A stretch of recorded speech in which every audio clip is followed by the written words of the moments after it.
तपती धरती, बढ़ते संकट, खत्म होते जंगल और हवा में घुलते प्रदूषण के जहर से शिकायत तो सभी को है, पर पर्यावरण के बिगड़ते हालातों के प्रति जिम्मेदारी का एहसास सरकारी अमले में ही नहीं, आम जन में भी कम ही दिखता है।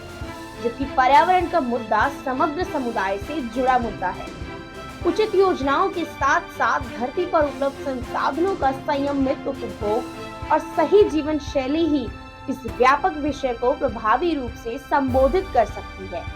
यहाँ तक कि पर्यावरण संरक्षण की सरकारी या गैर सरकारी पहल भी तभी कारगर हो सकती है जब आम लोगों में समझ और संवेदनशीलता आए, क्योंकि पर्यावरण को बिगाड़ने और हवा को इस हद तक जहरीली बनाने के लिए आज के दौर की जीवनचर्या भी कम जिम्मेदार नहीं है। इसे दिखावे की संस्कृति कहें या आराम तलेबी जुनून, अब जरूरतों पर इच्छाएं भारी पड़ रही हैं। बिना जरूरत के वाहन खरीदने और कदम भर भी पैदल न चलने की जीवन शैली हमारे भविष्य पर ही प्रश्न चिन्ह लगा रही है। घर में हर जरूरी गैर जरूरी सुविधा को जुटाना अब महानगरों में ही नहीं, गांव कस्बों में भी आम है।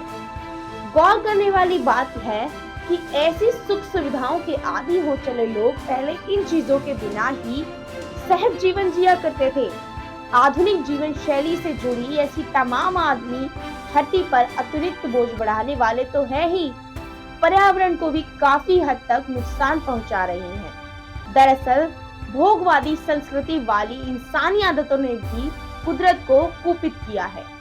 असीमित मानवीय जरूरतों और गतिविधियों ने धरती, जल और वायु सभी को प्रदूषित कर दिया है।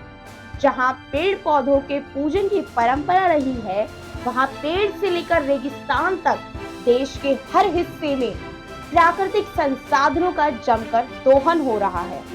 जबकि पर्यावरण सहेजने के लिए जागरूकता और जिम्मेदारी का भाव रोजमर्रा की आदतों का हिस्सा भी जरूरी है।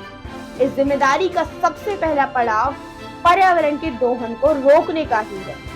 ब्यूरो रिपोर्ट, पर्यावरण पोस्ट। सब्सक्राइब करें पर्यावरण पोस्ट।